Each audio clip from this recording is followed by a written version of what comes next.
اب جب اس کے چیلم کا موقع تھا تو جب یہ جلوس چیلم کے ختم کرنے کے بعد اس کی قبر پہ جانا چاہ رہا تھا تو راستے میں راولپنڈی اور اسلام آباد کے درمیان ان پر بہت شیلنگ کی گئی اور اس کی وجہ سے لوگ مشتعل ہوئے اور وہاں پر 200 سے زائد لوگوں کو پکڑا گیا. تو اس کے پر احتجاج کرنے کے لیے لوگ جو ہیں وہ پارلیمنٹ کے سامنے اور اسلام آباد میں آئے. اگر یہ بے وقوفی نہ کی جاتی تو وہ وہاں پر مزار پر جانے کے بعد سیدھے واپس آ جاتے, کیونکہ سنی بریلوی یہ جو لوگ ہیں یہ کبھی احتجاج نہیں کرتے, کسی جھگڑے میں ملوث نہیں ہوتے, لہٰذا یہ انتظامیہ کی بے وقوفی کی وجہ سے یہ واقعہ پیش ہوا.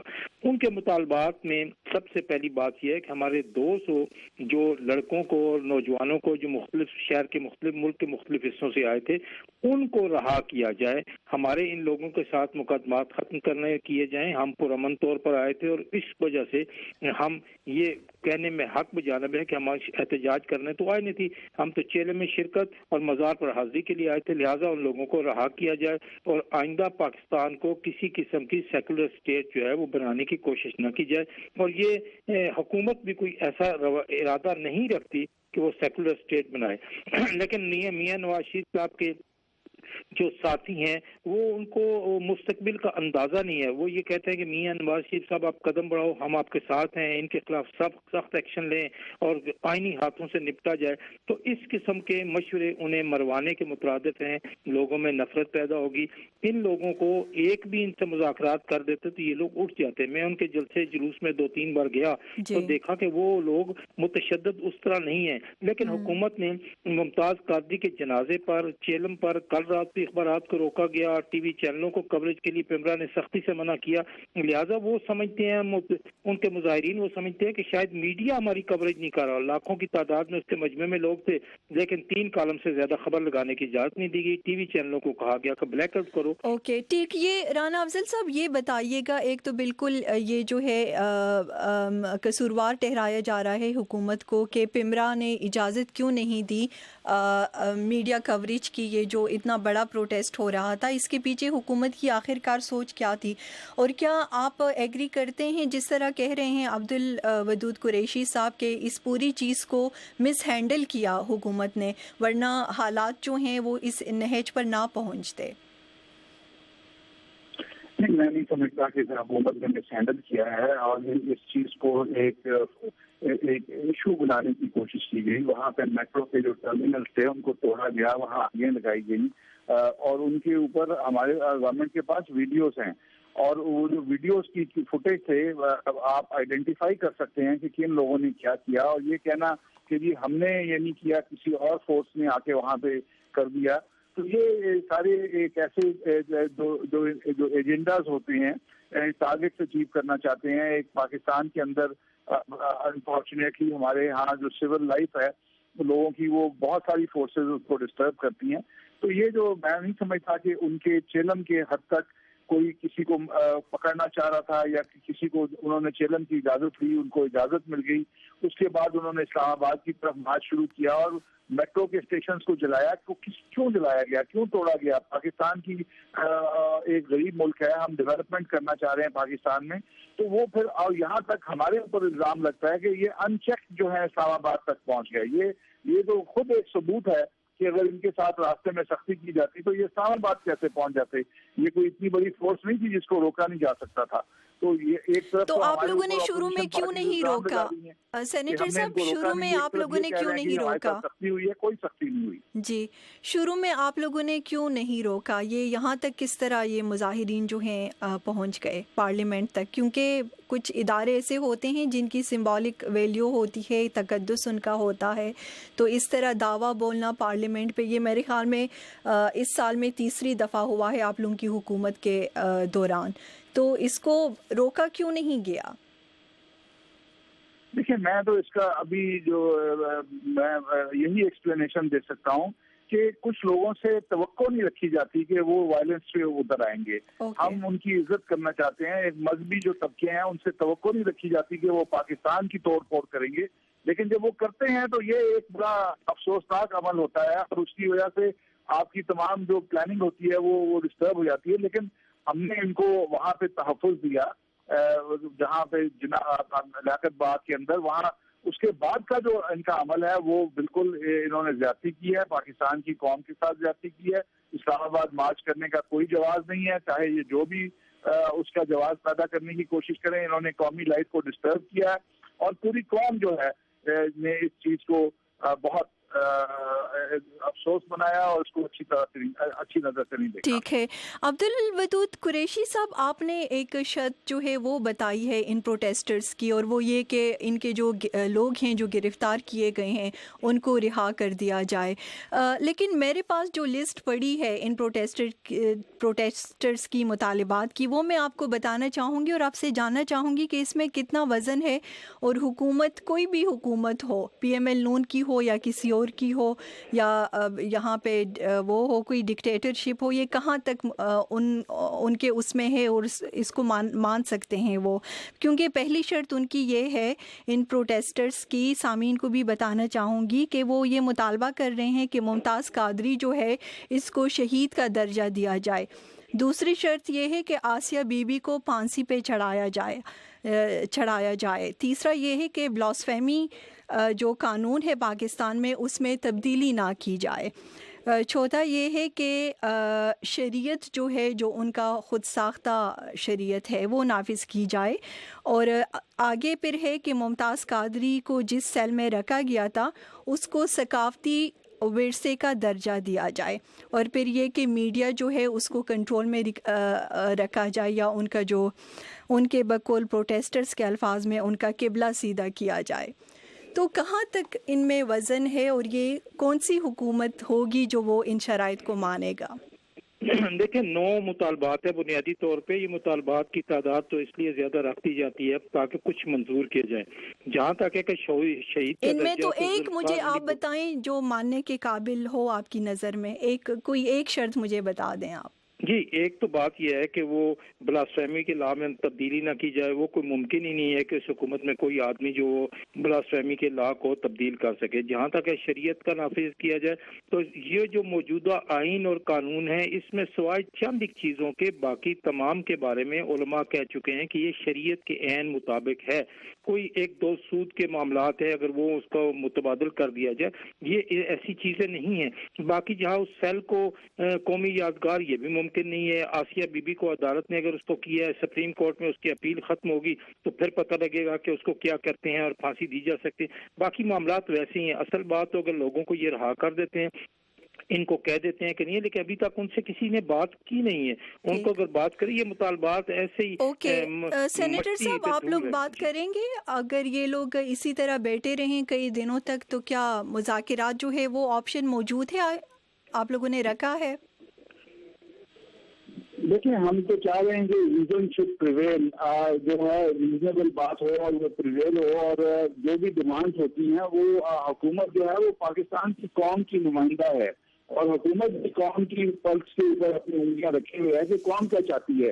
لیڈرشپ جو ہے وہ اپنے پاس سے بھی فیصلے نہیں کرتے، وہ قومی امنگوں کے فیصلے کرتے ہیں. تو میں سمجھتا ہوں کہ سود کے اوپر انہوں نے کہا کہ ختم ہونا چاہیے. تو ہمارے پاکستان میں اسلامک بینکنگ جو ہے وہ سب سے زیادہ پروگریسو بینکنگ ہے. اس کا گروتھ ریٹ جو ہے دوسرے بینکوں کی بینکاری کے مقابلے میں بہت زیادہ ہے. تو آپشن تو ہیں اسلامک بینکنگ کی. اب ایک دم ہم دنیا سے کٹ آف تو نہیں ہو سکتے. تو یہ سارے کام ہو رہے ہیں، اور ہماری حکومت جو ہے اس کو تو سینٹرل رائٹ پارٹی آپ کہہ سکتے ہیں، اور ہم تو خود اسلامی طبقوں کے اندر، مذہبی طبقوں کے اندر دوسروں سے زیادہ مقبول ہیں. تو اللہ کا شکر ہے. لیکن یہاں تو ایک لیڈرشپ بنانے کی کوشش کی جا رہی ہے جو کہ میں سمجھتا ہوں نہ ملک کے مفاد میں ہے نہ ان کے اپنے مفاد میں. بہت شکریہ سینیٹر رانا افضل صاحب آپ کا، اور عبدالودود قریشی صاحب، آئندہ بھی انشاءاللہ آپ سے بات ہوگی پروگرام میں. بہت شکریہ، آپ کے بھی ہم شکر گزار ہیں. اس وقت سامعین بریک لیے بغیر، کیونکہ ٹائم کم ہے، ہم دہلی چلتے ہیں جہاں سے ویل نون تجزیہ نگار اور سینئر صحافی ظفر آغا صاحب ہمارے ساتھ ہیں. السلام علیکم ظفر آغا صاحب. جی وعلیکم السلام. جی بالکل ٹھیک، شکریہ سر. ظفر آغا صاحب، آپ کو جس طرح کے معلوم ہے کہ اس وقت پاکستان کی ایک تحقیقاتی ٹیم جو ہے وہ بھارت میں موجود ہے اور پٹھان کوٹ حملے کی تفتیش کے سلسلے میں وہ وہاں پہ ہے. یہ بتائیے گا، کل یہ ٹیم پہنچی ہے، آج اس ٹیم کی سرگرمیاں جو ہیں وہ کیا رہیں، کتنی پیش رفت ہوئی ہے اس تفتیش میں؟ دیکھیں،